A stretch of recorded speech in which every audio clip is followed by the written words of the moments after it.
Ji, are you there? Yes, I'm there. Go I ahead. just keep myself behind the curtain. Keep doing multifarious things. Okay, so we all hear about Om. And as Umaji just explained that ultimately our goal is to uplift the energy and bring it higher and higher.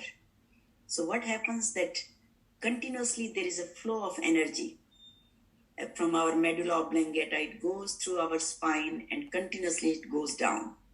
So how the Om is connected, that continuous flow of energy, we try to lift up that energy through the sound of Om. And the people who have knowledge about the chakras, they will understand faster.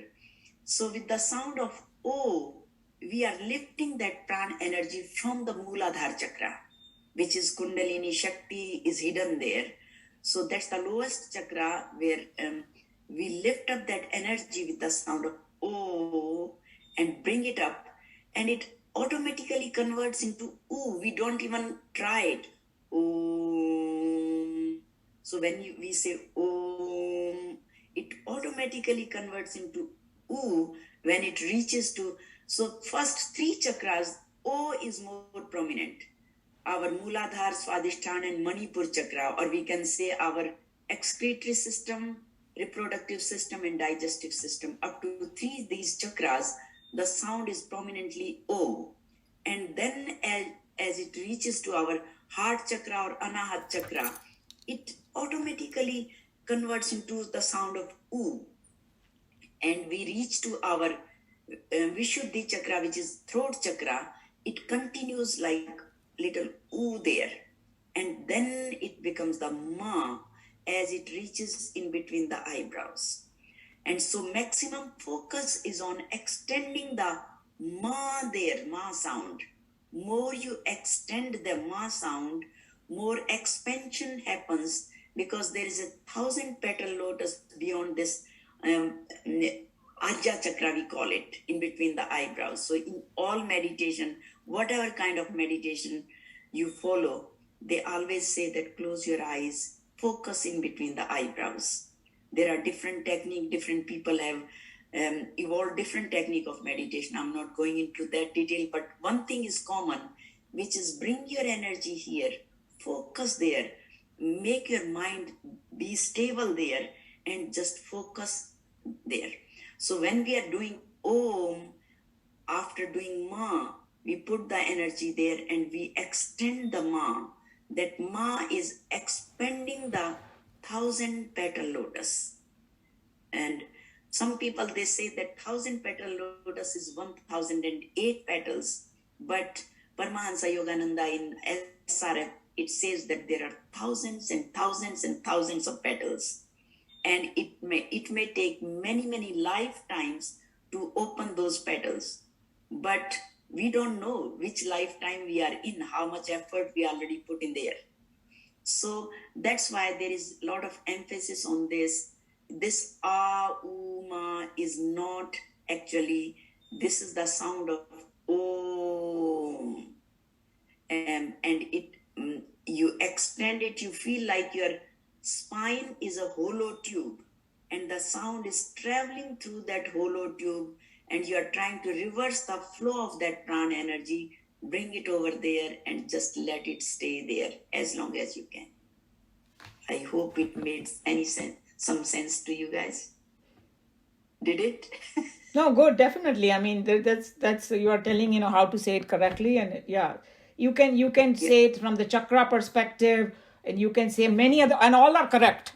There is, like in Mandukya, they were talking about that O represents the waking state, U represents the dream state, and the Ma represents the deep sleep. So when you say U and Ma, so जब A बोलते हैं तो कैसे you kind of wake up, and then when U बोला तो थोड़ा down हो जाता है, बोला और वो एक्सटेंड किया तो मर्ज हो जाता है उसमें, like deep sleep. And then there is another state, it talks about the Turiya, which is beyond these three. That's how the Mandukya explains it. And then so that's why you when you say Om, you say one Om, and then before you begin the next, should be some gap, and that gap represents silence. So Om is merging from that silence, it's staying for a while, and again, sorry, not merging, it's rising from that silence, staying there for a while and merging back into their silence. So same way we all come from Brahman, we rise from it, we stay in Brahman, and then we dissolve in it.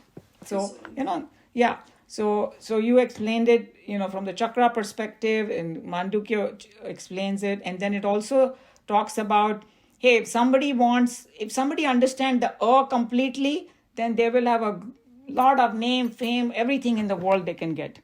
Somebody understand perfectly, then they will know about the subtle worlds. They'll become master of it. Lot of subtle energy mein jo sab hota hai. And then once you understand the, deep sleep, then you become master of all almost. Get very, very glorious from every internal, external, everything. And finally, when you realize, when all of these things dissolve in that, then that's when you dissolve your ego completely. And then you are Brahman. You have become self-realized. So that's how it is explained. And those 12 mantras, you can go back and read it, whoever did it, and then it will become, clear that what Om is. It's a very, very, very powerful thing. Extremely powerful. And the more we understand it there is a sound of Om in the whole universe. The Correct. whole creation started with this sound, and whole self-realization happens with this sound. When in self-realization, there is a technique called Om technique. You close your earlobes and then you listen to the sound in your ears, and you literally hear the sound Om in your body, which is continuously going. So by chanting it more loud, then we are physically lifting that prana energy and reversing the flow of it, so that it can come higher, it goes, more expansion happens within. And God is not in the sky or anywhere, God is within us. So higher, we call it like higher we go. Higher means like within our system, higher we go, faster we achieve it. And that is, Om is the way to expedite it. When we reverse the flow of energy, through Om, we can expedite the reversal. So I think in this Upanishad also, Taittiriya that we are doing, they are going to talk about Om. A lot of different Upanishads talk about it, and we'll see what they are saying when we come to it. And they, like Vedanta, it's also called Pranav.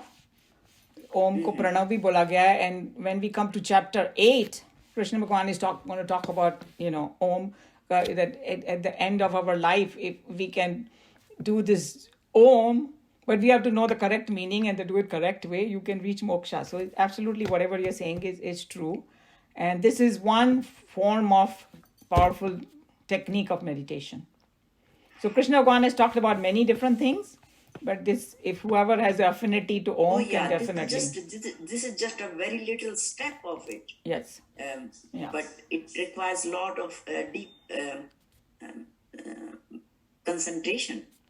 Right. Meditation is not just by saying Om you can do the meditation. Meditation, Om is just bringing that energy there. Then you have to shut down all your sense organs. You have to shut down everything and then sit there, so that expansion happens within. Right. And I think the one great thing about Om is that everybody agrees, even if you don't know anything about it. If you want to just calm your mind, कोई अच्छा सा ओम चैंटर का video भी सुन लो ना, mind थोड़ा शांत हो जाता है, right? Yeah. So there is some inherent power in this. So whenever our rishis and munis, they did all these symbols, there's a lot of science behind it, And then even when we did, Kathopanishad, it talked about that how this whole Srishti came about. And so, from Brahman, all these vibrations happened. And that's why it's called anahat sound. Means it's a strike kiya hua sound nahi hai. It came from that origin. That sound came first. And I think in Christianity also there is something, the God was there and then his word and then the Srishti came. So everything matches, that the sound is the most important thing. And then when we look at the 5 elements, Akash came first, Akash, Vayu, Agni, Jal and Prithvi. That's the sequence. And Akash ka jo mool hai, wo hai shabd, sound. So that's where Om is, right? Right in the beginning of creation.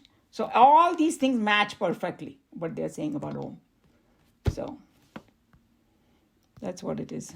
Any other comment, question? So there was one more thing about, you mentioned about that some people, they say Om very quickly.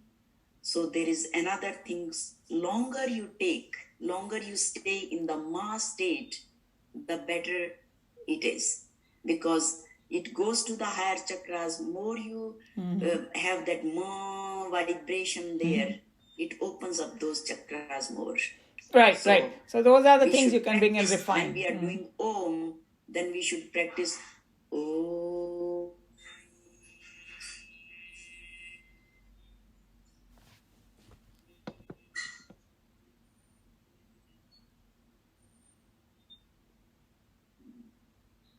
So longer you can stay in that Ma thing, and it requires practice. It make your mind very stable.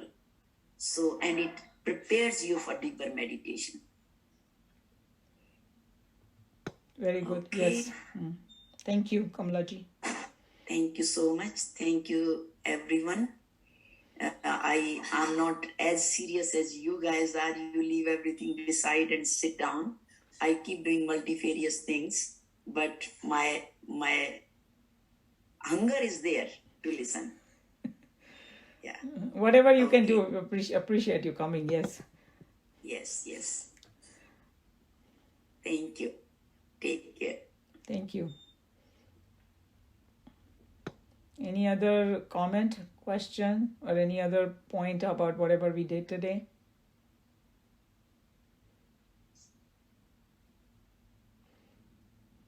So whoever has a book, this is a little bit difficult, like whatever we were trying to do today about this conjunction. But I think that if you try to read up, maybe it will be easier for us to understand. Because Swamiji's commentaries are there. Because some parts are a little new for us, all these things. Obviously, because the way this Upanishad is approaching, but it's also very interesting. How those Rishi Munis, they thought different things and bringing out different concepts for their students. Does it also relate to merging with self? Ultimately, that is 100% the goal. But the way Swamiji was explaining that in the beginnings of the sadhana, it is very hard to directly connect. Yes. Right? So that's why these techniques are given. These are called upasana techniques. So once we kind of master it, and then the way he explained that, okay, we have these hundreds of thoughts coming. So now the Rishi Munis want you to bring your thought to one subject now. And in that subject, you have a freedom to roam about in that subject, but not go outside it. So when we are talking about these great conjunctions, okay, I'm thinking about this, universe. So then there is earth and there is this, space is there and the air is the connection. So I'm bringing my mind from all over, I'm bringing it to this.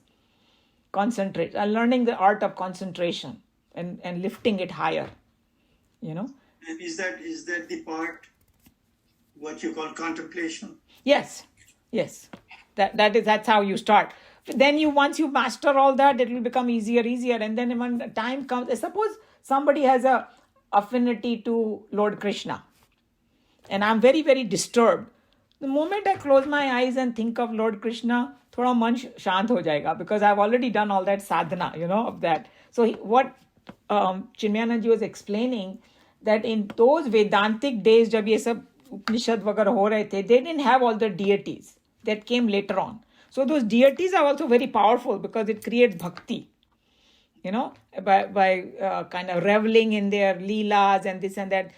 like the people who love Ramayana, फिर वो Ramayana में ही घूमते रहेंगे, which helps them to do that bhakti. And then if you take Ramchandra's character, it's going to automatically lift you up. Because, you will try to follow his values and all that, right? In those days, they didn't have all that. So the Rishi Munis came up with this idea, okay, meditate upon these conjunctions. So then अगर तुम universe की बात कर रहे हो, so you're not talking about just अर्थ और उसी के प्रॉब्लम सारा time. Hey, there's something more. बोलते हैं ना कि